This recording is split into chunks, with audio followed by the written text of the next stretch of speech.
بەناوی خوای گەورە سڵاوتان لێبێت بینەرانی بەڕێز و خۆشەویست دادگای فدرالی یەکەمین دانیشتنی لەبارەی سکاڵای سەرۆکی پێشووی پارلەمانی کوردستان و نەوەی نوێ لەبارەی درێژکردنەوەی تەمەنی پەرلەمانی کوردستان بەڕێوە برد لەسەر داواکاری پارێز نوێنەری پەرلەمانی کوردستان لە دانیشتنەکە دادگاکە بۆ 15 مانگی داهاتوو دواخرا نوێنەری سەرۆکی هەرێمیش لە دانیشتنەکەدا داوای کردبوو کە سکاڵاکەی سەر ئەوان ڕەت بکرێتەوە لە بەرنامە ئەمڕۆ قسە لەسەرەوە دەکەین ئایا پێشبینی دەکرێت مانگی داهاتوو دادگای فیدرالی چ بڕیارێک بدات لەبارەی درێژکردنەوەی تەمەنی پەرلەمان و حکومەت و سەرۆکایەتی هەرێم وایە لێکەوتەکانی بڕیارەکانی دادگای فیدرالی لەسەر هەرێمی کوردستان چین و لە ماوەی ڕابردووشدا 5 سکاڵا حکومەت و پەرلەمانی هەرێم لە بەغدا لە دادگای فیدرالی دۆڕاون بەڕەتکردنەوەی کۆمەڵێک یاسا ئەمانە لێکەوتیان چی دەبێت لەگەڵ ڕێگە لە بەڕێزان چۆمان محەممەد ڕێخەری ژووری یاسایی بزوتنەوەی گۆڕان دکتۆر جەلال حەسەن مامۆسای زانکۆ شارەزای کاروباری عێراق سەرسەرم پرسانە دەکەین سوپاسیان بەدەبوونتان دەکەین کاکتۆرێک لە بەڕێستانەوە دەست پێ بکەین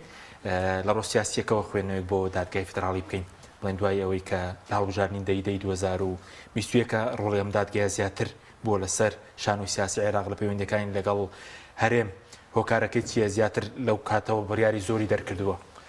زۆر سپاس باشتر بەرنامەکەمان ساعتێ لەمە پێش نەبوو بەساکە زۆر خراپە لەبەر مۆندیالەکە ئەو مەوزوعە بەڕاستی بابەتێکی زۆر حساسە بەتایبەت کە وەکو خۆت باست کرد لە دوای دەیدەوە ڕۆڵی دادگای فدرالی بە شێوەیەکی بەرچاو زیادی کردووە ئەو ڕۆڵەش لەوە سەرچاوەگرێکە تا ڕادێک جۆرێک لە باڵانسی پاراستووە لە نێوان هێزەکانە بۆ نمونە لە قازانجی سەدر بوو کاتێک بڕیاری دەرکرد کە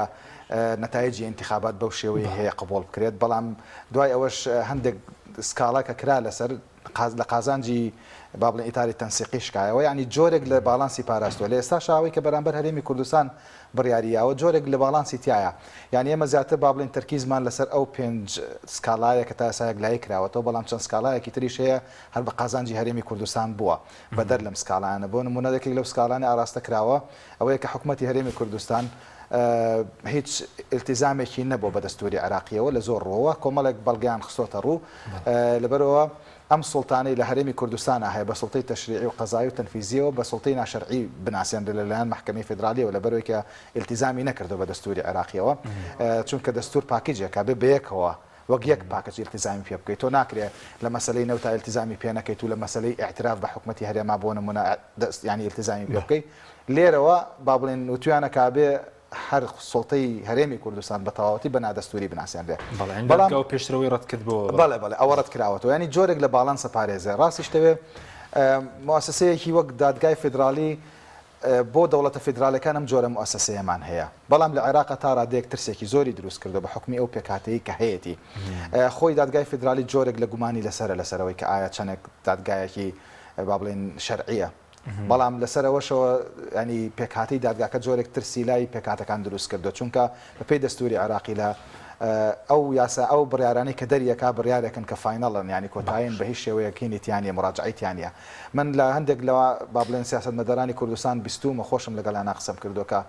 بۆ نمونە مادەی 140 لە ئێستاە لە قۆناغی یەکەمیە لە سەیە 20 جێبەجێ کراوە مەفرۆزیشە بۆ نمونە هەرسێ قۆناغەکەی یەک بە دوای یەک تەواو بکرێ ینی تاوەکو ئاسایی بوونەوە تەواو نەبێ بۆ نمونە ناکرێت بچیتە قۆناغی دواتر کە ئامارە و ناکرێت بچێتە دوای ئەوەش کە ڕێفراندۆمە من پێم وتم بەیەکیانە وت کە ینی شارەزایەکی یاساییە لە ئەو بوارەیە بۆ پەنا نابەنە بەر دادگای فدرالی خۆ دادگای فدرالی توانێت یەک لای بکاتەوە ئایا ناکرێت پێمان بڵێ قەینابا لێرە بوەستین لە قۆناغی یەکەمەوە بڵێن کۆتایی هاتووە قۆناغی دووەم دەست پێ بکەین بۆیە مادەی 140 لەوە زیاتر ینی درێژە نەکێشێ وتی ناوێرین بڕیارەکان بەرینە ئەوێ چونکە ئەترسین شتێک دەربکات لە قازانجی ئێمە نەبێت بەڵە خۆ پێشی بەس دکتۆر بڕیارێکی یەکلاکرد بۆ کەوتی مادی 140 نەمردووە بەردەوامە سکاڵەیەک تۆمارکرا بوو لەمڕۆ ڕاستە خۆی یەک کێشە هەیە لە ینی کێشەی کەرکووگەوەنە بە سیاسی کراوە کە زۆر جار ناوێرن بێنە دادگای فیدرالی ڕاستە دادگاکە لەبەرەوەی کە بەپێی دەستوری عراقی با بڵێن وەکو مەوعیدەکەی بەسەر چووە جێبەجێکردنەکەی بەڵام لە هەمان کاتە لە قازانجی ئێستای هەرێمی کوردستان ئاجینا لە 2015 هەرێمی کوردستان لە زمانی سەرۆکایەتەکانەوە لە قازانجی نەبووە ئەو مادەیە نەمرێ ئەو کاتە لە قازانجی بووە بمرێ یعنی تا 2007 بەڵێ ئەو کاتێک هێزی پێشمەرگە ڕۆژ بۆ لە هەرێم مادەی 140 جێبەجێ بوو بەڵێ سەرۆکی هەرێمە و کاتە لە کەرکووکیش باسیەوەی کرد کە ئەم مادەیە تەواو بوو بە خوێنی شەهیدان ئێمە ینی تەواو جێبەجێمان کردەوە بەس وەکو ڕێوە سیاسیەکەوە پشتی سەدری شکان نەم دادگایە ئەو بوو کە و کرایەوە دەرێ یاریەکە ئەو کێشەی کە بۆ بجارنی سەر کۆمار دروست بوو خۆی دادگاکە تا ئێستا باڵانسێکی کەمی ینی باڵانسێکی پاراستۆ بۆیە هێزیشی هەیە ینی لەبەر پاراستنی و باڵانسە قوتێکی پیا کردو و شەرعێتێکی هەیە کە لە پێشترانەی بووە جاران بەردەوام مدحت المەحمود بۆ نمونە لە ڕووی سیاسیەوە بۆ تاوانبارەکرا کە شوێن کەوتەی مالکیە بەڵام لە ئێستا تا ڕادێگە و تۆمەتانەکەم بۆتەوە بەڵێ سوپاس دەکەم دێم وڵات کاکە چۆمان جەناویش بەخێر بێ حکمەوەی کە جەنابەت یاسایی دوای دینە سەر سکاڵەکەی پەرلەمانی کوردستان ئەگەر ناسانەیەکی دادگای فیدراڵی دەسەڵاتەکانی چین ئەرکەکانی چین بۆمان بکەیت بەڵە سەرەتا بەنای خوا سپاس بۆ پەیامی ئازیز ڕێزمان بۆ کاک دکتۆر وینەران لە ڕاستیە ئێمە یەکێک لە مەعالیمەکانی دوای ڕوحانی ڕژێمی گۆڕبەگۆڕی بەعز کە دەوڵەتی تازە دروست بوو تەحولێک لە سەرۆکایەتیەوە هەنگاونرا بۆ پەرلەمانی یەکێک لە مەلا ینی دەسۆرە تازەکان نوێگەرەکان تەشکیلکردنی محکەمەی اتحادی بوو لە عێراقا کە ئەمە فۆرمێکی تازە بوو کە بۆ یەکەم جار بووە لە عێراقا بەو چەشنە دروست بێت کە دوای ڕزگارکردنی عێراق سەدەمی سەدام دادگایەکی لەم شێوەیە نەبوو لەو چەشنە نەبووە ئەمە ینی فۆرمێکی تازە بوو بە لە ڕوانگە قانونیە دەستوریەکەوە کە جۆرێک لە نوێگەری تیا بوو بۆ ئەم بابەتە واگە سەرنجی دەسەڵاتەکانی لە ناو دەستوری عێراقا سەرنجی دەسەڵاتەکانی محکەمەی اتحادی بێ کە لە ڕووی عورفیشەوە هەندێک پیان وایە محکەمەی دەستوری و هەندێک پیان وایە محکەمەی فیدراڵی ئەمانە لە ڕووی سیاسی و یان لە ڕووی ئەعلامی و ناوزەندی شەکرێک کە جیاوازی چیە دادگای فیدراڵی بێ و دەستوری بێ بەلێ هەنێ وڵاتە ناوی محکەمەی دەستوریە لە هەنێ وڵاتان ناوی محکەمەی فیدراڵیە لە هەنێ بەڵام لای خۆمان ناوە دەستوریە ڕسمیەکەی محکەمەی اتحادی عولیایە دادگای اتحادی باڵایە کە ئەمە لە ناو دەستورە ناوزەند کراوە ئەم بابەتە ئەگەسەی دەسەڵاتەکانی محکەمەی اتحادی بکەی کۆمەڵە دەسەڵاتی گەورەی هەیە کە هەم وەک دکتۆری بەڕێز فەرمووی ڕاگررتنی باڵانسی تیا لە نێوان دەسەڵاتەکانە هەم لەگەڵیشە کۆتوبندکردنی دەسەڵاتەکانیشی تایە لەباری تەجاوزکردنیانە بۆ نمونە ڕابردووە پەرلەمانی عێراق ویستێتی تەمەنی خۆی درێژکاتەوە چەند جارێک هەوڵێک هەبووە بۆ مانگێ بۆ مودەیە ڕایگرروتێتی تۆمافت نییە تەمەنی خۆ درێژکەیتەوە ینی جۆرێک لە تەقەید و کۆتوبندکردنی تیا بۆ دەسەڵاتەکان کە هەر ئەمەی وای کردووە کە باڵانسەکە وەک دکتۆر فەرمووی باڵانسەکە ڕاگیرێ و لەگەڵیشە ئەو کێشانی کە دروستە بێ لە بینی حکوومەتی ئەقالیمەکانە لە ئەقالیم و حکوومەتی ناوەندە هەر ئەچێتەوە ئەوێ هەم ڕاوەکردنی دەستور شرۆڤەی دەستور بۆ نمونە لە سەروبەندی پێکردنی ئەم حکوومەتە ئەوەی کە دوای هەڵبژاردننی پێشوەختە بۆ سەرۆکی ئەو کاتەی کاربڕەکەری کۆماری عێراق دکتۆر بەرهەم داوای ڕاوی دووبارە ئەو مادەی کردەوە کە باسی سولسی معتەڵەکە دووبارە هەمان ئەو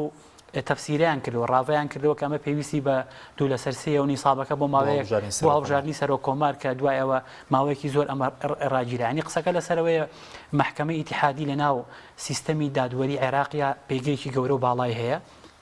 و سڵتەی قەزاییش کە بەشێکی گەورەی محکەمەی اتحادیە لە ناو سڵتەکانی عێراقا پێگەیەکی گەورە و گرنگی هەیە ئەمە لەسەر ئاستی عێراق ئابە و چەشنەیە ئیتە سەر ئاستی هەرێمی کوردستان ئایا محکەمەی اتحادی هیچ ڕەبتێکی هەیە بە هەرێمی کوردستانەوە ئەگەر لە ڕوانگەی ئەوە سەیریکەی ئێمە ئەم قسەیەکی زۆر ئەوەیە ینی باوە لەسەر ئاستیەوە دەسەڵاتدارانی ئێمە هەر بۆ ئیمتیازات و پارە ئەوانە ڕەبتیان هەیە بە عێراقەوە ینی ئەوەندەی کە پارە بوو جەبێ لە عێراقەوە و ئەوەندەی ئیمتیاز و پۆستەکان وەرگرن پێیان وایە ئەم ڕەبتەکەیان هەیە بە عێراقەوە ئەگەر ئێمە سەی دەستوری عێراقین ئێمە بەشێکی هەرێمێکی بەشێکی لە حکوومەتی عێراق و قرارەکانی محکەمەی اتحادیش باتە بۆ هەموو عێراق ملزەمە بۆ هەموو عێراق لەناو دەستورە ناوزەند کراوە و بۆیە ئێمە بڕیارەکانی محکەمەی اتحادی بۆ ئێمە باڵادەستی هەیە بۆ ئێمە شیاوی جێبەجێکردنە بۆیە ئەو سیستەمی یان ئەو سیاسەتی بانێکە و دیوهەوایە وەکەوەی کە هەرێم لە ڕابردووە تا ئەگەر سەرنجە بین ئیستی بکەی لەسەر بڕیارەکانی محکەمەی اتحادی تایبەت بە هەرێمی کوردستان کاک حەکیم دوو قۆناغەیە قۆناغێکیان تاک و دەرچوونی یاسای ئەو بڕیارەی کە دەریکە لە دژی یاسای نەوتوخاس لە 2022 تا ئەو کاتە پێش ئەوە زۆر قەرار دەرکراوە لە دژی کوردیش ببێت حکوومەتتی هەرێم و دەسەڵاتدارانی هەرێم زۆر گویان پێنەیاوە یعنی کۆمەڵە قرار هەبووە لە دژیشان نەبوون زۆربەی قرارەکان لە مەسلحەتیان بوون ینی بۆ نمونە کۆمەڵی قرار دەرچووە لە مەسلحەتی هەرێمی کوردستان بووە بۆ نمونە مەوزوعی مادەی 140 مەوزوعی ئەوەی کە ئایا ئەم هەرێمە کە دەستوری نییە ئایا لە ڕووی دەستوری عێراقەوە چۆن ئەکرێ هەرێمی کوردستان دەستوری نەبێت کە ئیلزام کراوە لەناو دەستوری عینی کۆمەڵی مادە و بڕگە هەبووە تا ئەو کاتە حکوومەتتی هەرێم و دەسەڵاتدارانی هەرێم زۆر گرفتیان نەبوو لەگەڵ بڕگارەکانی محکەمەی ئیتیحادیە بەڵام کە هاتە سەر پارە گیرفان ئیتر ئەوان سەنگەریان ینی بە چاوێکی دوژمنکارانە لە محکەمەکان ڕانیوە ئەسڵەن پیان لەبەرەوەی لە گیرفانیان بە بیزەبێت ینی بەشی زۆری پەیوەندی بە گیرفان و قوتەوە هەیە کە ئیتر لە دوای ئەوە ئەوان نەکرد پیان وا بۆ محکەمەیەک ناوزەندیانە کرد بۆی محکەمەیەکی نادەستوریە لە کاتێکا خۆت نوێنەرێ نردووە بۆ ئەوێ دوو نوێنەری لە یەکی پارتیشانیکەتی بیزەبێت ئەوە وازەحە بەڵام لە کۆ ناروتە لە ئەنجومەنی دادوەری و ناروتە نوێنەری ئەنجومەنی دادوەرین بۆ محکەمەی اتحادی یعنی خۆت جۆرێک لە شەرعیەت و ڕەوایەتی داوە بۆ تشکیلەیە ڕاستە گرفت هەیە لە مکەونات و پێکهاتەی ئەم محکەمەیە کە ئایا ڕاستەوخۆوەک و دەستور تشکیل کراوە یاخود نامە گرفتی دەستوری لەسەرە بەڵام ئەمە بووە بە ئەمری واقع ئەم محکەمە تعاملی لەگەڵاکرێ دروست بووە بۆم فترەیەکی زەمەنی زۆرە سەدەها قەراری دەرکردووە ئێستا تۆ ئەو قەرارانی کە لە دوای دەرچوون یاسای نەوت و غازەوە دەرچووە ئێستا حکوومەتتی هەرێم ئەسڵەن هەر پێی وایە ئەڵێ ئێمە هەر ناچین بۆ ئەو محکەمەیە هەر داوایە لەسەر حکوومەتتی هەرێم تۆمارەکرێ نوێنەری یاساییشان نادێرن بۆ قسەکردن لەسەری چکڵڵەن ئێوەم ئەم محکەمە نادەستوریە ئەم محکەمە ئاوایە ئەی خێرە تۆ پێش دەرچوونی و قەرارە بە جۆرێک تر مامەڵە لەگەڵ محکەمەی اتحادیە کرد یعنی بۆ ئەم سیاسەتی بانێکە و دووهوایە لە پای چی بۆیە هۆکاری ڕئیسی ئەم تێڕوانینە دوژمنکارانە بەرامبەر بە محکەمەی اتحادی بەشی زۆری پەیوەندی بە دەرچوونی یاسای نەوت و غاز و قەرارەوە هەیە و لە دوای ئەوەش ئێستا ئێمە کۆمەڵە قەراری تر دەرچووە لە دژی هەرێم بە تایبەتی مەوزوعی بڕگەیەک لە یاسای کۆمیسیۆنی هەرێم ئەو مادەیەش دیسانەوە محکەمەی اتحادی تەدەخولی تیا کرد دوای ئەوە بابەتی یاسای خانەنشینی ئەوەی کە لە ڕابردووە کۆمەڵی خانەنشینی کە محکەمەی اتحادی پێی وایە کە حکوومەتتی هەرێم بە ناڕەوا ستەم و ناداتی دەرحەق بە خانەنشینانەکە قەراریە بە جێبەجێکردنی یاسای خانەنشینی بۆیە ئەم تێڕوانینانە لە ڕوە دەستوریەکەیەوە لە ڕوە قانونیەکەیەوە محکەمەی اتحادی محکەمەیەکی گرنگە یعنی لە هەمووی گرنگتر کاک حەکیم بۆ هاوڵاتیانی هەرێمی کوردستان پەنا ئەبەنە بەر محکەمەی اتحادی باشە باوە دوای بێمەوە خزمەتت سەبارەت بە پێکهاتەی محکەمەکە هەرچەندەوەی کاک تومانی وتی ڕەنگە بەپێی دەستور دروست نەکرای بەس محکەمەکە بەردەوامە هەنی 5 شیعە 2 کورد 2 سونە لەسەر ئەساسێکاوا دابەشکراوەنی پارتیوێکێتیش خۆیان بەشدارێکی کاران هەیە وەکو بڵێن پشکی کورد کە پێیان دراوە ئەوان لەوێ خۆی دادگاکەش ڕنگدانەوەی ئەو محاسەسەیە کە لە عێراقا هەیە ینی کاتی خۆی بۆ نمونە مەجلیسی حکمیان دروست کرد تقریبا هەمان تشکیلێ بووە ینی بەو شێوەیە شیعە سیانزەی هەبووە کورد و سونە و پێکاتەکان دوانزەیان ئەندامیان هەبووە یعنی دایمەن شیعە بە جۆرێک ئەندامێکی بۆ زیاد کراوە بە زۆرینە هەرچەندە ئەمە بەڕاستی یعنی یەکێکە لەو ڕخنە گەورانەی کە لە جۆری کارکردنی ئەمریکیەکانە گیرە لە عێراقەکە ئایا لەسەر چ بنەمایەک شیعەیان کردو بە زۆرینە لە کاتێکا ئێمە لە دوای ساڵی 1957 ئەحساییەکمان نییە کە تایە بۆمان یەکلایی بکاتەوە بزانین ئایا شیعە چەندێک پێگەهێنێ و کورد چەند پێگەهێنێ یعنی ئەوە یەکێکە لەو گرفتانە ئەمە ڕێک ڕنگدانەوەکەی چۆتە ناو دادگای باڵای فدرالیەوە ئەم دادگایە تا ڕادەیەکی زۆر هەر پێکهاتەکان ینی بەو شێوەیە دابەشکراوەتەوە لە کاتێکا کە بەپێی دەستور ئەم پێکهاتەی وەک خۆینەوە چەند جارێکیش بۆ نمونە داوا لەسەر دادگاکە تۆمار کراوە هەر بۆ نمونە یەکەم داوا کە تۆمار کرا تارق هاشمی خۆی تۆماری کرد لەسەری بەڵام دوای دادگاکە ڕەدیەوەی دایەوە کە بە دەستوری بوونی خۆی سەلماندووە بە ئەم دادگاکە تۆمەت لە خۆی ناکە ینی خۆی ناکاتە باریەوەی کە دادگایەکی شەرعی و دەستوری نەبێت بۆیە دادگاکە لەوێ دیفاع لە خۆیەکەوە دوایەوەش بینیمان تارق هاشمی بەشێک لە ڕنگدانەوەی سیاسی ئەو با بڵێن ڕخنەیە کە گرتیەوە بوو کە هاوارەی دەرەوەی وڵاتیشیان کرد باش بەس وکاری چێکە زۆر ئەوکو کاکچۆمانی ژامەت پێدا ئەماژەی پێ تقریبا 5 پەرلەمان حکوومەتیرن 5 سکاڵیان تۆڕاندووە لە یەکەم جار لە 15 دووە دادگای فێدراڵی یاسای و غازی هەڵوەشاندەوە لە 7 2022 مادەی 48 یاسای وەزارەتی خوێندنی باڵا کە ڕێگری کردبوو خەڵک بچێت لە دەرەوە سکاڵا تۆمار بکە کە پێوەست بە دامەزراندن و بڵێن گواستنەوە و ئەزمونونەکان و ئەوانە لە چواری دەیە مادەی دوی کۆمیسیۆنی هەڵبژاردنەکان هەڵدەوەشێنێتەوە لە 2011 یاسای خانەنشینی هەڵدەوەشێنێتەوە لە 30 یاسای باری کەسیەتی ئێستا ئەوە شاتوتە سەر بۆچی زۆرترین ینی دۆڕانەکان لە 2022 دا بووە یا خوڕەتکردنەوەی یاسانەی هەرێم بەڵێ یەکێک لەو ڕخنانەی کە لە دادگای باڵای فدرالیە گیرەوە یەکەم دادگایە هەڵناسێ بەوەی کە خۆی چێک کابزانێ قوانینەکان لە هەرێمی کوردستان تەنانەت لە بەغاش بۆ نمونە کە قوانین لە پەرلەمان دەرەکرێ خۆی چێک کابزانە چەندێک ئەم بەپێی دەستور ئەم قانونە ڕێگا ئیلا بێت کەسێک سکاڵا تۆمار بکە جا لە ئێستاە با بڵێن ئەحزابی معارەزە بەتایبەت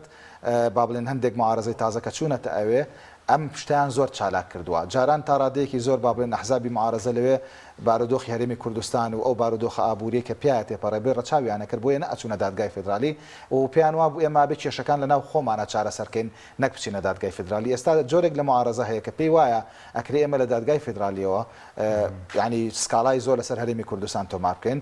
ڕاستە پێنج سکاڵا وەک باسمان کردانی بەو شێوەی کە بەڕێزت باست کردم سکاڵایانە جێ خۆیان گرتووە لەبەرەوەی کە ئەمان سکاڵیان تۆمار کردو ینی بۆ نمونە لەو بابەتی کە ئێستا لەسەر سکاڵا تۆمار کراوە لەسەر دواخستنی یان تێشکردنەوەی تەمەنی پەرلەمانی کوردستان پێنج لایەن تۆماریان کردووە کە چواریانەوەی نوێن و دانەیەکیشیان دکتۆر یوسفە کە کاتی خۆی سەرۆکی پەرلەمانی کوردستان بووە یعنی لە هەموو لایەکەوە ئەم زەختا ئەکرێ ئەیانەوەی هەرێمی کوردستان بخەنە ژێر ئەمری واقعەوە تا ڕادەیەک خۆشمانەزانین لە هەرێمی کوردستانە بەشێک لەو یاسایانەی دەرکراوە چاودێری زۆریان لەسەر نەبووە و بەشێکیشیان لە ڕاستیە پیان وا بوو کە پێویستیان بەو چاودێریە چکە قاچێکیان لە دەرەوەی عێراق بۆ بەردەوام پیان وا بوو کە ئەوان هیچ پێویستیان بە عێراق نییە ینی ڕخنەکان لەسەر هەرێمی کوردستان زۆر زۆرن لەو بارەیەوە کە نەیتوانیەوە ئەوەی بتوانێت سوود لە عێراق ببینێ بۆ بەرژەوەندەکانی خۆشی بۆیە لە ڕاستیە ئێمە وەکو کورد لەوێ زۆر لاواز بووین و ئێستا کاتێک ینی هاتوۆتە بەردەستمان بۆ نمونە ئێستا کاتێک هاتوۆت لە هەندێک شتا زۆر زۆر درەنگە و بەڕاستی جێ خۆشێتی ینی بۆ نمونا و یاسایی خوێنی باڵا کەتیایە ڕێگەنایە کەسێک سکاڵا بکە لە دەرەوەی جامعەکان دەرەوەی دەدات سکاڵاتۆم بەڵێ ینی سا من مامۆسایەکی زانکۆم گریمان با بڵێن زانکۆکەم لەوانەیە لە شوێنەکە بۆ نمونە سکاڵایەکەم هەیە سکاڵاکەم ناگاتە جێ خۆی بۆ من وەکو هاوڵاتیەک مافی ئەوەم نەبێ بچمە دەرەوەی زانکۆکان یان بچمە محکەمە ینی سکاڵای خۆم تۆمارکەم ئەمە ڕاستیات دژی مافی مرۆڤیشە ینی ئینسان زۆر جار هەیە لەبەر هەنێ حاڵەتی سیاسی ڕەنگە تۆ بکەویتە مووقفێکەوە بەس تەنها هەندێک دادگای دەرەوەی خۆت بتوانێت قەزێکت بۆ یەکلای کات و دادگاکانی ناوخۆ ڕەنگە پشگیریشت نەکەن یانی سکاڵایەکتر تۆمار کراوە بۆ نمونە هاوڵاتێکی بەسڕی بۆ نمونە تۆماری کردو پێی وایە کە لە دوای 2005 سەرۆکێک هەڵبژێردراوە ئەم سەرۆکە ناشەرعی و ناشەرعی بوونەکەی زەرەدی لە مەسلحەت و بەرژەوەندی ئەمیاوە داوای تقریبا ملیارێک و 200 ملیۆن شتێکی وا دینارەکەوە هاوڵاتێکی بەسڕیە خەڵکی بەسرە لێرەوە ینی ئەم هاوڵاتیە خۆی پێی وا بووە کە سکاڵاکەی ڕەنگە ڕاستەقینە بێەوە دادگاکان لی ناپرسن چکە مەسلەی تۆمەتدان لە سەرۆک کۆمار حتممە بێ شوێنێک بێ ینی زۆر باڵا بێ بۆی ڕووی کردوتە دادگای اتحادی باڵای فدرالی لێرەوە بۆمان دەرەکەوێت کە هاوڵاتی ئەبێ مرکزێک هەبێ ڕووی تێ بکە ناکرێ بۆ نمونە لە شوێنە کابی وەستێنی سوپاسم کاک چما سپاردەوەی کە بەرەزوتت لەسەر و سکاڵای پەرلەمانیشکە ئەمڕۆ بڵندانیشتن کرابوو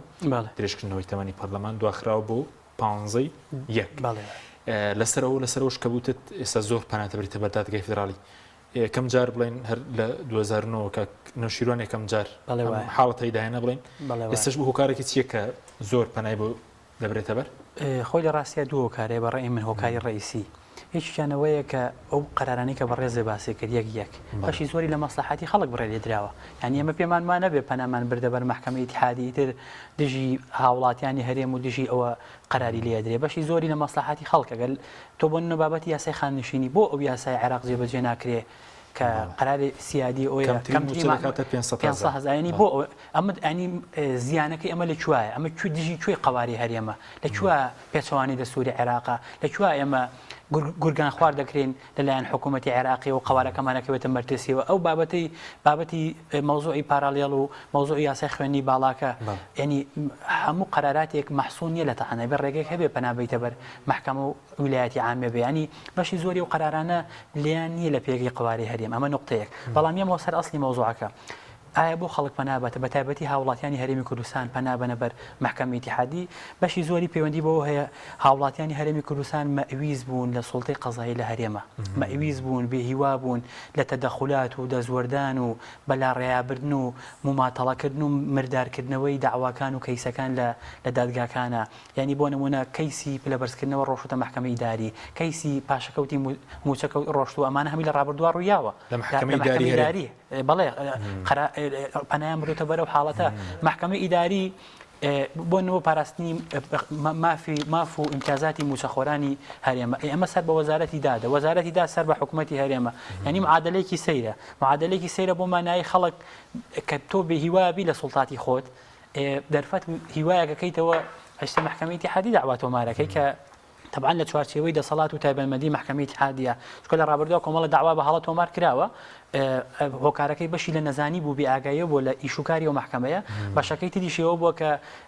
عەفەوی تۆمار کراوە داواکە بەڵام ئێستا جۆرێک لە کرانەوە هەیە جۆرێک لە تەرەقوب و ینی خەڵکێک ئێستا لە هەرێمی کوردستانەوە پێی وایە منفەزێک هەیە لە ڕووی من باسی مؤسکاری مؤسساتی و قانونی و دەستوریەکەم من باسی شۆڕش و باسی خەباتی مەدەنی وان ناکەم وەکو لایەنە قانونی دەستوریەکە دەواازەیە کراوەتەوە کە ئەم محکمەیە جۆرێک لە ئەوەی دکتۆر فەرمی باڵانسی تایە بۆ تەقەیدکردن و کۆتوبەندکردنی سوڵتات ینی بۆ حکومڕانان ئەمە بەشێکێتی دافعی خەڵکە پەناباتە بەر ئەوە کە من پێم وایە بە هیوایی خەڵک و هاوڵاتیانی هەرێمی کوردستانە لە دەسەڵات لە هەرێمی کوردستانە بەشەکەی تریشی من پێم وایە ئێستا ئەوەی تایبەتە بە پەرلەمانی کوردستان ئێستا باسی ئەوەشەکەم بەشی دووەم ئێستا ینی ئەم بابەتە پەنابردنە بەر محکمەی ئیتیحادی بۆ داوا تۆمارکردن و ئەوە لەگەڵیشیا کۆمەڵی فشاری چالاکوانی مەدەنی لە ینی لە چالاکوانە لە ئەوروپا لە تاراوگە ئەوانەکرێن ئەمە فۆرمێکی نوێ لە خەباتی مەدەنی فۆرمێکی نوێ چکە بابەتی خۆپیشاندان بابەتی بایکۆت ینی کۆمەڵی فۆرم هەبوو لە 2009ەوە ئێمە کۆمەڵی فۆرم بەردەوام تێستەکەین بەردەوام تەجروبەیەکەین ئەمە فۆرمێکی تازەیە کە ئەمە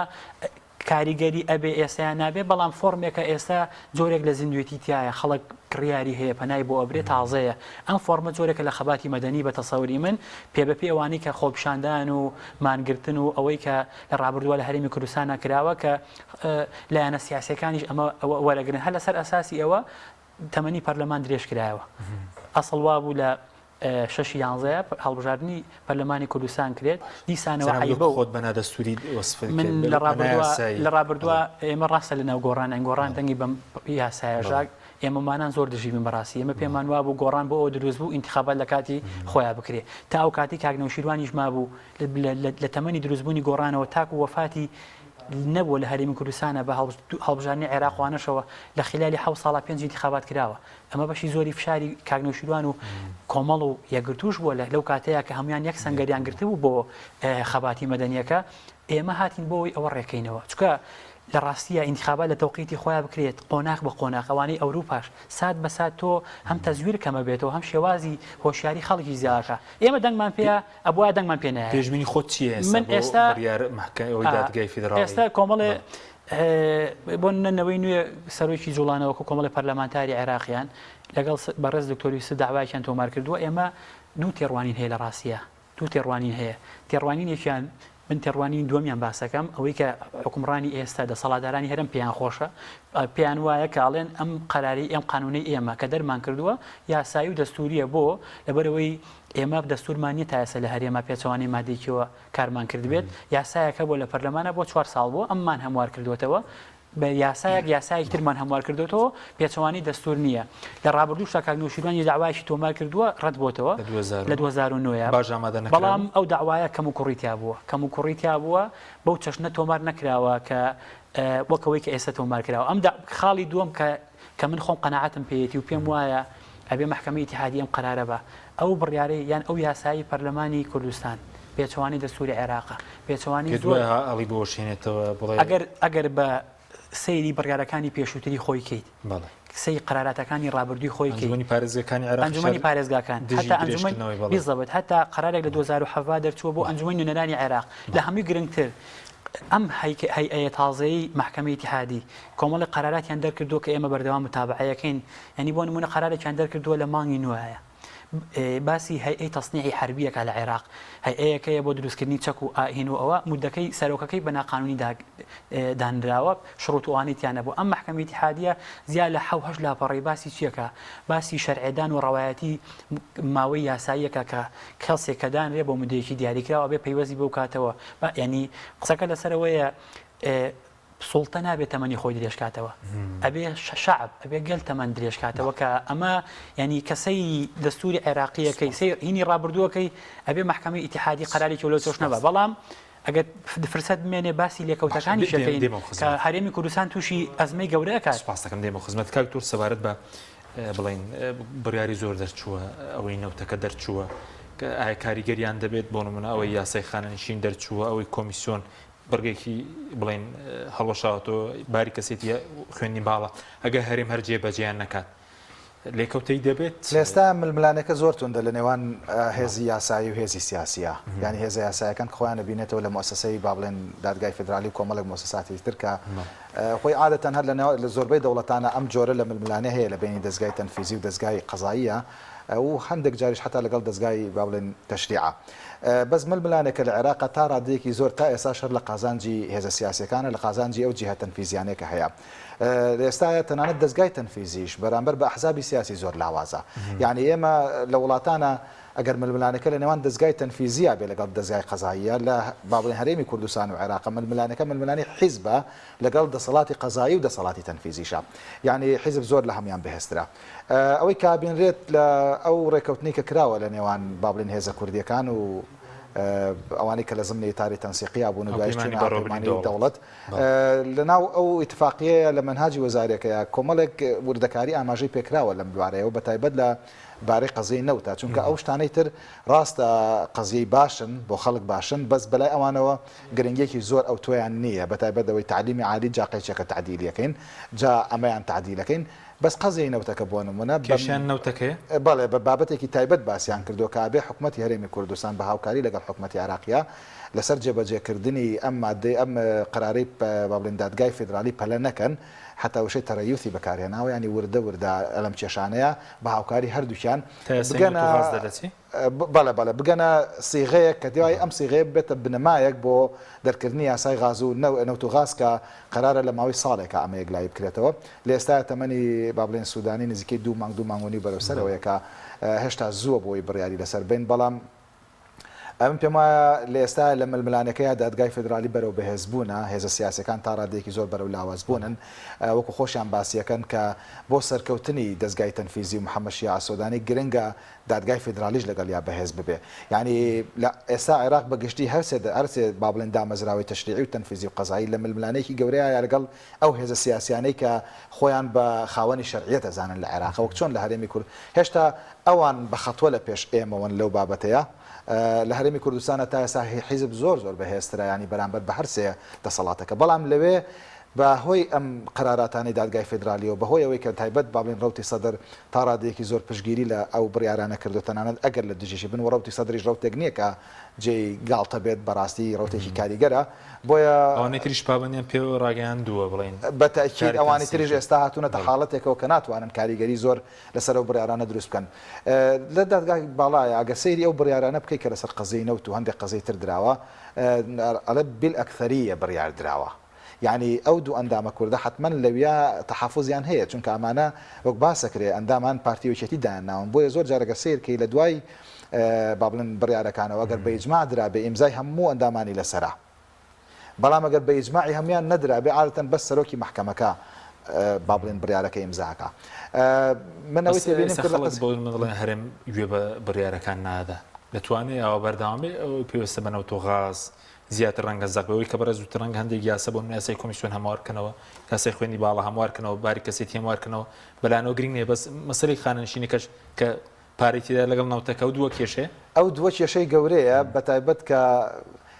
طبعا ئەو باست کردانی پرسیاری گەوراوەیە تاکەی حکوومەتی هەرێمی کوردستان ئەتوانێت بەو شێوە پێڕابکێشە لەم بابەتەیە من پێم وایە ئەوەی خۆم لی تێ بگەم ئەم شتانە زۆر درێژە ناکێشە يعني ئەوەی کە زۆر حساسە قەزی نەوت و غازە نەوت و غازیش بەڕاستی لە ڕووی سیاسیەوە لەسەری ڕێک نەکەون محکەمەی اتحادی چەندێک بڕیاریش دەرکا من پێم وایە زۆر ناتوانێت ینی التزام بسەپێنێت التزام شتێکی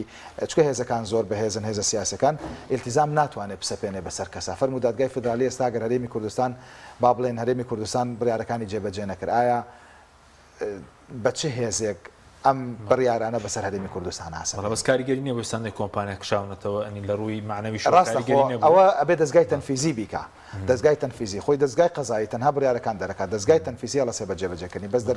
دەستگای تەنفیزی لای چیە ئێستا لای هاوپەیمانەکانی با بڵێنێکی پارتیەکە ئیدارەی دەوڵەتن بۆیە حتمما ئەمە زۆر خاو ئەڕواتە ئەو کاتەیە گەونە ڕێکەوتنێکی باش بەس سوودانیش لە یەکەم وتاری کۆنگرێ ڕۆژنامەوە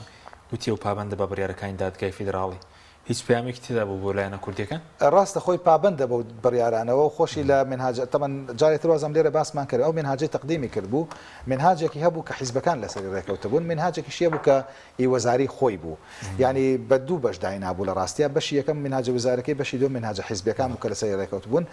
حتمما لەوەی یەکەمە کە منهاجی وزاری خۆی بۆ پابندی ڕاگەیاندەوە وەک جۆرێک لەوەی کە سڵتات جیاب بکرێتەوە و وەک جۆرێک لە ئاماژەدانیش بەوەی کە ئەم بڕیارانە ئەبێەوە خۆی جێبەجێ بکرێت چونکە لە ژێر دەسەڵاتی ئەمانیە ئەمە زەختێکی سیاسیە کە قازانجی محەممەد شیع سۆدانیتیایە و حکوومەتی هەرێمیش تەسەورەکەم وردە هات بێتە ژێربار لەو بابەتانێ سوپاسانەکەم ناوبڕێکمان هەیە دێمە خسمەتان بەڵێ بینەرانی بەڕێز ناوبڕێکی کورت و دەینە وڵاتان لەگەڵمان بمێنەوە. تۆپ ئارت تاکە بریکاری تۆڕی میدیایی کۆمەڵ بۆ بەرهەمهێنان و بڵاوکردنەوەی ڕێکلام. یەکێک لە خواردنەکانی سفرەی کوردی بریانیە خواردنێکی بەناوبانگ و بەچێژ جۆری زۆرە و خۆی بەتەنها بێ یا بەتەنهاش نەبێ زۆر خۆشە بریانی خۆشتر ئەبێت ئەگەر برنجەکەی برنجی مەحموود بێ برنجی مەحموود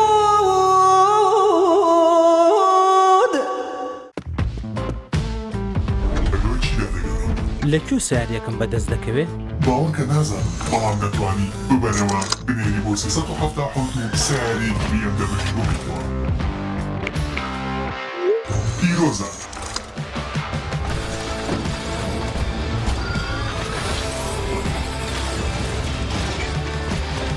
لەگەڵ کۆڕاک تۆ ملیۆنێریت.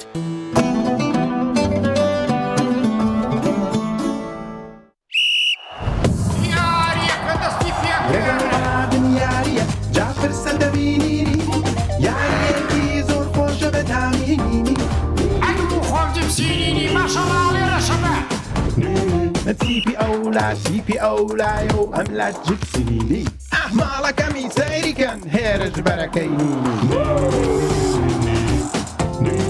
شۆکیان کرد بە خۆراکی تیپی ئەولا ئەزانی ئەبێ وەک من دامیکەی اینجا ئەزانی ئەفبەرە وەک میسی لێ ئەزانی هەمیانێکە بۆش بوو هەر بژی جپسینینی کامێکی لێت نەکراو.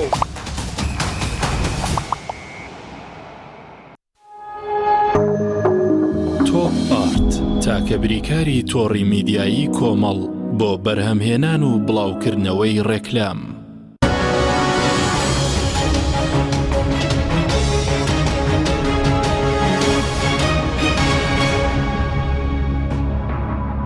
جارێکتر سڵاوتان لەوێت بینەرانی بەڕێز کاک چۆمان سەبارەت بە لێکەوتەکانی لە ڕووی یاساییەوە بۆ نمونەگەر هەر بڕیار دەربچێ و لە هەرێم جێبەجێ نەکرێت کاریگەری هەیە هیچ لێکەوتەی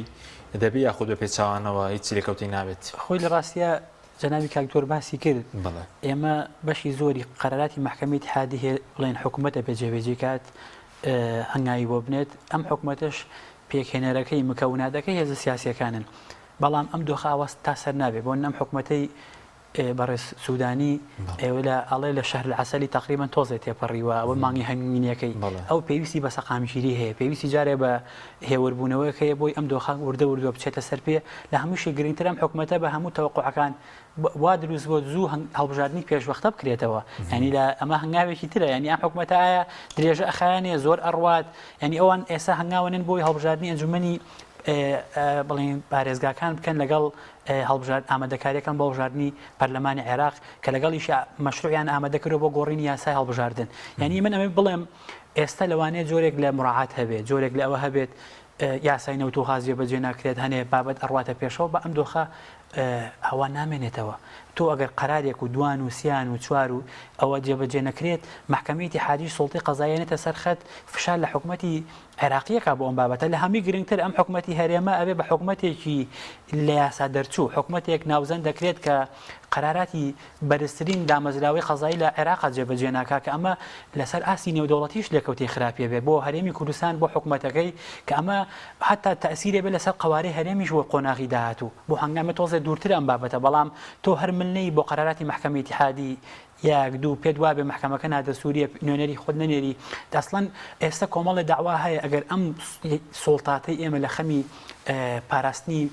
مادەی سەوچل و ئەوە لە ڕابردووە کۆمەڵێ لە سەردەمی بەحسا کۆمەڵی قەرارات دەرکراوە دژی کوردەکانی و منطقێ بووە دژی جوتیارەکانیان بووە باشە بۆچی ناسن داوا تۆمارکردن باڵوەشانەوەی ئەو قەرارەتانی کە دژی کورد دەرچووە لە ڕابردووە حکوومەتی بەعز دەری کردووە کە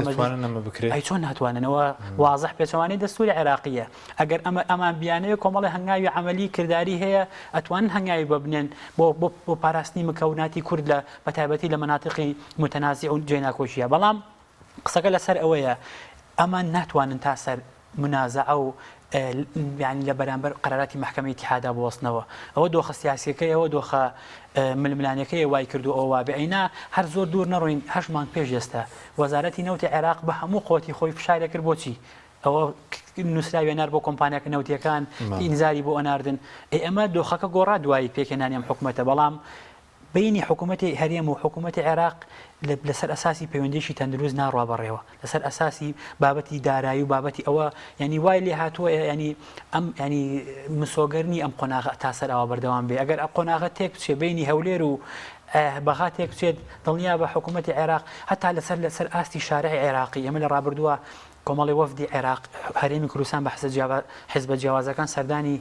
بصرة وبغاء أوانيان كذ تيروانين يكي لخيالدان ولشارع عراقية قرارات محكمة اتحادية بتابتي لموضوع نودغازة هر أبي جبجة كريت أما ثابت ولا شارع عراقي أبي أو بابت جبجة كريت ناكل تو يعني أما تيروانين يكي هيا تو بس لباري بصرة نوتي بصرة داوي موتو بارا لمنك بلام أمدني نوتي خو تسليم كي يعني أم جور الاستغلال كرنو أو شارع عراقي أوانا زور زالبويا أم بابتا نكهر بو أما بو همو قراراتك هاني تريش تو بم روحيتا ما بلابكي دنيا بهريمي كرسان زرلكا ولا قال شام حكمتها ببا ناوزن دكري بحكومتي شي لا ياسا درچو جبه جنكرني بريار باش او گریمانه دايبنين بانزيك بونمونا بريار دا درشكنوي تمني برلمان نادستوريه او كات تشكاري غير بلسر برلمان خوي لراستيا سروكاتيرين بونو من تشيرو دا من بهردو غريمانه كواسيا كم اگر محكمه اتحاديه دعوانا رد باتو باش ليكوتي زوزو خرابي بلا سرتشي لسروي تو محكمه اتحاديه ليو دصل داراني هريم بارزي خوتان تمني برلمان لكن بتشوار لكن ببينج لكن بشش يعني جوريك لويا كبيمنتي او نيتر ايا بيشتي بارتيو جوريك للرواتير اگر سكالا كرت بيته وما بو دني خلقو بيغمان بو دني خلقو بو مبادئ ديمقراطي وكرانو بو شرعية والروايات انتخابات أما زوزو مترسي دارة بلام بدي وقت يا أجر قراريا بويهوتي أم يا ساعات بيتواني دستور العراق سيروا لو كاتبونا من بيم وايا هزية شوكي جورية بو هريم كردستان أبم قصاني كأسي كم ياك تو برلمان نامي قانون دركا كأما برلمان نما لصلاتي يا سعيد نامي كتشريعي قانون دركا السلطة التنفيذية تبي بكار بريكر پێویستەکە انتخابات کرێتەوە انتخابات چیکە کۆمیسیۆنەکەی هەرێم شەرعەتی نەماوە بیکە ئەبێ کۆمیسیۆنەکەی عێراق بیکە چکە کۆمیسیۆنەکەی هەرێم ئێستا بەپێی قانون ناتوانێت ئیشرافی انتخاباتکە چکە مودەکەی بەسەر چوو ویلایەتی نەماوە ئەبێ کۆمیسیۆنەکەی عێراق ئیشرافی انتخاباتکە ئەمە وەلەگەڵیشە لەمە خراپتر ئەم یاسا کۆنە بێکەڵکەی کە لە هەرێمە هەیە یاسای ژمارەیەکی ساڵی 92 بژاردننی پەرلەمان دیسانەوە مەجبوری بەم یاسایە انتخاباتکەی کەمە زیانی گەورەی هەیە بۆ هەموو حیزبەکان بە تایبەتی حیزبەکانی دەرەوەی پارتی ئێمە یەکێتی و هەموو بە گۆڕان و بە کۆمەڵ و بە یەگرتو ئەوانەوە پێمان وا بۆ ئەم یاسایە ناکرێت جارێکی تر لە هەرێمی کوردستانە کەڵکیەوەی نەماوە انتخابات هەز سیاسیەکە هەز ئەو هەزەی بۆ لە بەرژەوەنی پارتی وکیتی یاخود دژیاوان دەبێت وڵی خۆی هەنێکات ئەم بابەتانە زۆر قورسەوە بڵین بەڵام ئەگەر محکەمەی اتحادی پاڵپۆش بە بڕیارەکانی ڕابردووی پاڵپۆش بە تێڕوانینەکانی ئێستەی ئەگەر قەرارێ بە پێم وایە قەرارێ بە پێچەوانەی دەستوری بوونی ئەو یاسایە سواز دەکەم کاکتۆر لێکەوتەی چی دەبێت بۆ نەگەر بڕیارەکە دژی ئەو درێژکردنەوەی تەمەنی پەرلەمان یاخود ئێستش کە تەمەنی پەرلەمان درێژ کراوەوە لێکەوتەی هەیە لە گفتوگۆ لەگەڵ باغداد بێ ینی سەنگی قورسایی هەرێم بەرامبەر بەغداد لە ئاستی نێودوڵەتی و ئەوانەشیت ئەو دواخسی انتخاباتوانە کاریگەری هەیە ڕاستەوەی کاکچۆمان باسی کرد بزەبەدەوە لێکەوتە ڕاستە خۆکانێتی کە ئێمە لە ڕووی دوبلەماسیشەوە کۆمەڵی لێکەوتەی زۆریە بێت بەڵام ئەو لێکەوتانی هەرەوەی کە تۆوەری یاسایەک دوایەوە دەرکەی کە بە یاسایەکی ناشەرعی ناویە بێت چەندێک یاساکە قازانجیشی بۆ خەڵک دەبێت چکە لەلایەن پەرلەمانێکەوە دەرکراوەکە هەر ماوەکەی بەسەر چووە بەدەرلەوە پێم وایە حکوومەتی هەرێمی کوردستان تا ڕادەیەک ڕەنگە توانی بێتی تا ئێستا ئەوەی کردبێتی بۆ هەندێک سومعە بۆ حکوومەتی هەرێمی کوردستان وردە وردە و سومعی لە ڕووی دیبلۆماسیشەوە تەسەور کاکەوێتە مەترسیەکی گەورەوە چونکە ئێستا هەرێمی کوردستان لە باری ئازاردانی ڕۆژنامەنووسان و با بڵێن کردنی ئازادیەکان و هەندێک بابەتی ترە جێی گومانە لای کۆمەلگای نێودەوڵەتی و لای ڕێکخراوە نێودەوڵەتەکان بە ئەمە توانێت جۆرێک لە ینی ئەمە جۆرێک لە ئەو گومانە بەرامبەری زیاترەکات بەڵام تەسەورەکەم بۆ دادگای فیدرالیش تا ڕادەیەکی زۆر قورسە ئەم بڕیارە قورسە لەبەرەوەی کە هێشتا ناتوانین بڵێن دادگای فیدرالی بە تەواوەتی دەستگایەکی هێندە سەر بەخۆیەکە بتوانێت هەموو بڕیارەکان بە سەربنەمای یاسایی و دەستوری دەربکە تا ڕادەیەکی زۆر زەختی سیاسیەکان بەسەریانەوە تا ئێستا زۆرە بەڵام لەگەڵەوەشە شتێک چاوەڕوان نەکراون نیە لە شارع عێراقیە ڕەنگە تا ڕادەیەکی تر دانیشتەکان بۆ کاتی تر دوا بخە تا ئەو کاتێک کە ڕەنگە مەجالێک با بە حکوومەتی هەرێمی کوردستان مەجالێک با بە پەرلەمانی کوردستان کە یاسایەکی تازە تەشریع بکە مەجالێک با بە هەرێمی کوردستان یاسایەکی تازە بە مەسەلەی انتخابات تەشریع بکە کۆمیسیۆنێکی تازە پێک بێنێ بۆ ئێلانی کەم لەم ڕوانەوە هەرێمی کوردستان کێشەی نەبێ حکوومەتەکەی کاربەڕێکەریش بێ ئەم مەجالەی بۆ بێڵێتەوە چونکە ئەمانە زۆربەی زۆری ڕێکەوتنی سیاسیە لەناو بابەتەکانە بۆیە تەسەورەکەم دواخستنێکی دوایم دواخستنەش هەبێت باش بەس پێشبین دەکەی دوایەوە ژەگەرێک لا بکرێتەوە بۆ مەسەلەی پاشەکەوت بێت بلە بەرزکردنەوە بێ خەڵک دووبارە پەنا بەریتە بەر دادگای فیدراڵی خۆی ڕاست ئەم مەسلەی بەشێکی زۆری قانونیە پلە بەرزکردنەوەش خۆمانە ومان نەزانین کە بە بڕیارێکی حکوومەت ڕاگیراوە لە کاتێکا ڕەنگە کاچۆمان زۆر شارەزاترە لە ئێمە ئەوە ینی مەسلەی پلە بەرزکردنەوە قانونیە دەستگای تەنفیزی بە هیچ جۆرێک پێم وانێ بتوانێت تەدەخولی تیا بکە بۆیە ئەمانە هەمووی جارێکی تر بە تەسەوری من ئەگەر دادگای فیدرالی لەسەر و بابەتانەش بڕیار بە بەگشتی لە قازانجی خەڵکی هەرێمی کوردستانایە و من پێم وایە هەرێمی ینی خەڵکیش پێویستەکە پشتگیری لەم دادگایە بکات لە زۆر ڕۆوە یانی ئەگەر بێت و سبەینێ بۆ نمونە خۆپشاندانێکیش بکەین بۆی کە پشتگیری بڕیارەکانی دادگای فیدرالی بکەین پێم وایە زەرەدێکی زۆر ناکەین لەبارەی پشتگیریکردنی بڕیارەکانی دادگای فیدرالی لەبارەی پلە بەرزکردنەوە بێ لەبارەی متەقاعدین بێ کە لە قازانجی ئەوانم بابەتە دەرکراوە و کۆمەڵی بابەتی تریشکە من پێم وایە بەگشتی ئەگەر بێت و ئێمە دادگای فیدرالی وەک خۆی دەستوری عراقی بەسەر ئێمە تەطبیق بکە قازانجەکەی زەرەن ناکەین لە ئێستاە من پێم وایە هەرێمی کوردستان حیزب سیاسەکانی هەرێمی کوردستان هێشتا لە سیستەمی فیدرالی ینی زۆر باش حاڵی نەبووەوەی کە بەتاکید ینی ئەم دەسەڵاتانی ئەمان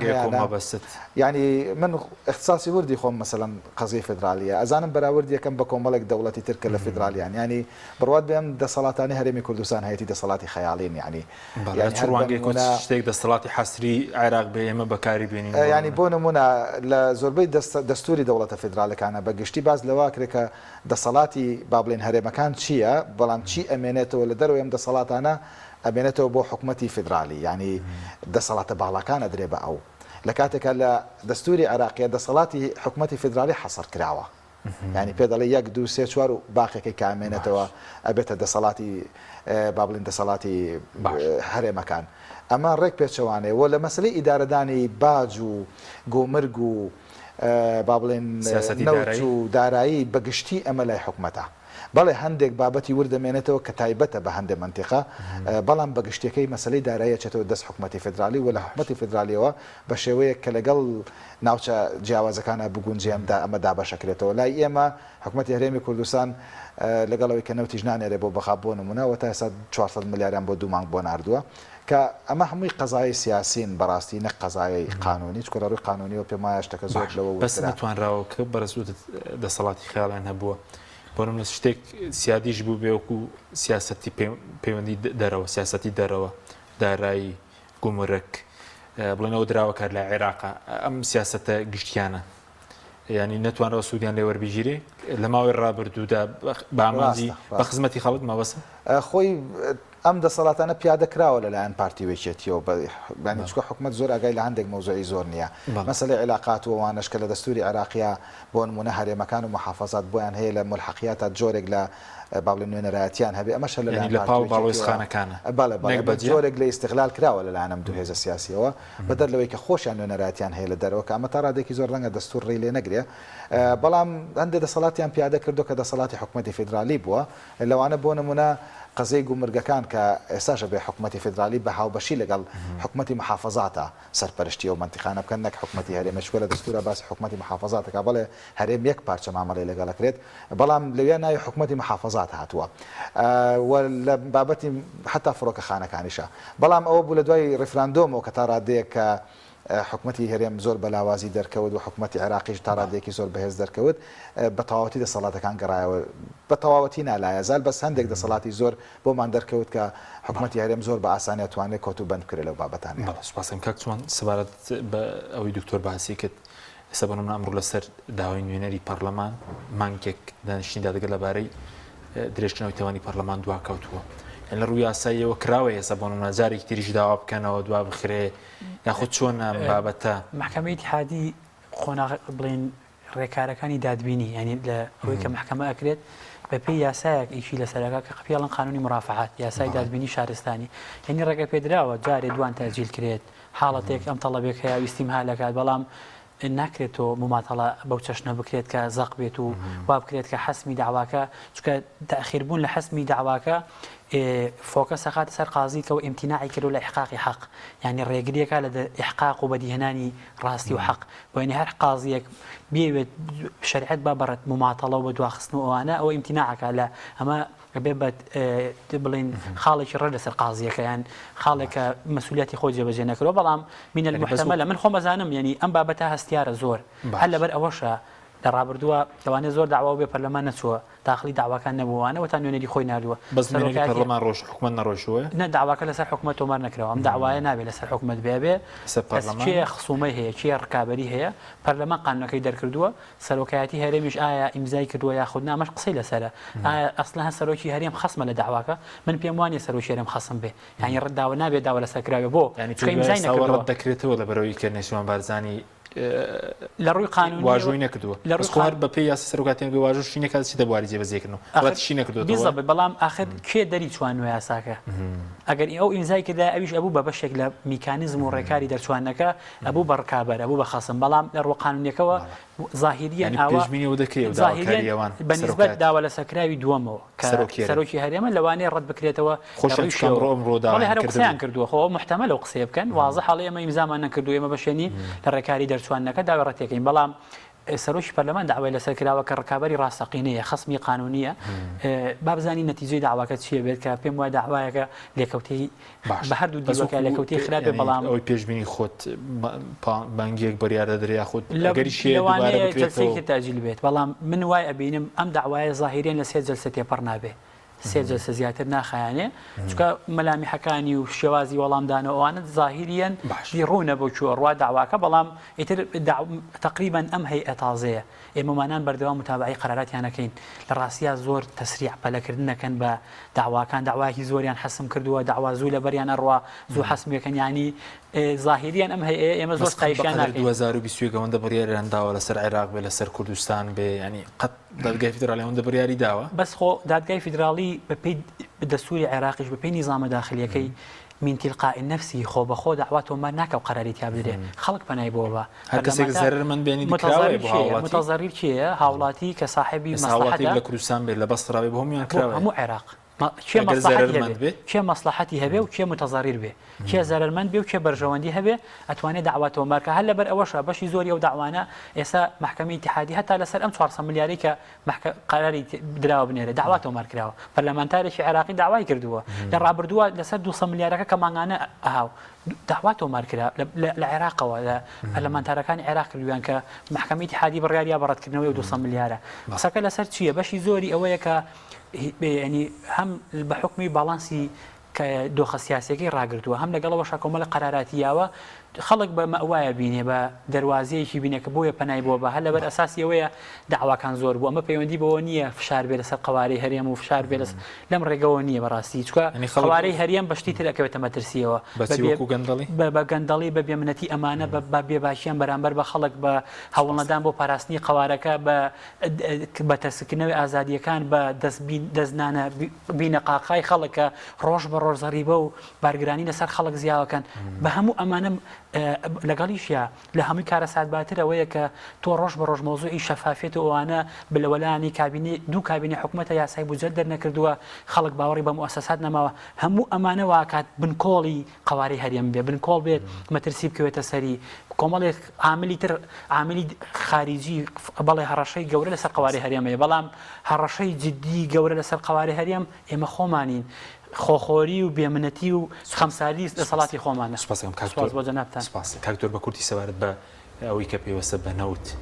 برێرەکەی دادگای فیدراڵی ئێمە نزیکن مانگیەک وا بڕیارە بودجەی 2023 پرۆژه یاسا بێتە ناو پەرلەمانی عێراق. کاریگەری دەبێ ینی لەسەر گفتوگۆی پەرلەمانتاران بەرامبەر هەرێم ڕای ناو پەرلەمان مەبەستم خۆی ئەم باڵم یاسای بودجە جۆرێک شەرعیەتدانە بەو یاسای نەوت و غازەی کە ئەگەرە ڕووبا چونکە ئیتفاقی پەرلەمانی لەسەر بێ ئەوان تەسەورەکەم لەوە وردە با بڵێن ئەو یاسای بودجەی نەوت و غاز وردە لەسەر ئەساسی ئەم بودجەیەوە سەرڕێ بگرێ ئەوە بودجەی پێشوش لەنی بودجەی ساڵانی پێشوش تا ڕادێک ئاماژەی تیا بۆ بەوەی کە حکوومەتی هەرێم جۆرێک لە نەوت فرۆشی بکە یعنی ئەمان جارێک تر پەنابنەوە بەر ئەوەی کە مادام بودجە دەرکراوە و کراوە بە قانونمانەوە وای شتێکی یاساییە ئێمە نەوت فرۆشی بکەین بۆیە لەسەر ئەساسی کۆکردنەوەی ئەو شتانەی کە لەسەر بودجە وتراوە و تایبەتە بە نەوت و لەسەر ئەساسی ئەمە ئێستا کۆمەڵە گفتوگۆ کرێ و پاشان تەسەورەکەم کرێتە بنەمایەک بۆ پێ دوای واز لە نەوت فرۆشی نایەنن لە 2023 زۆر زەحمەتە بەڵێ سپاسان دەکەم سپاس بۆ وڵاتان تۆ جلال حەسەن کاک چۆمان محەممەد سپاس بۆ جەنابتان سپاس بۆ بینەرانی بەڕێز سپاس بۆ هاوکاران خواتان لەگەڵ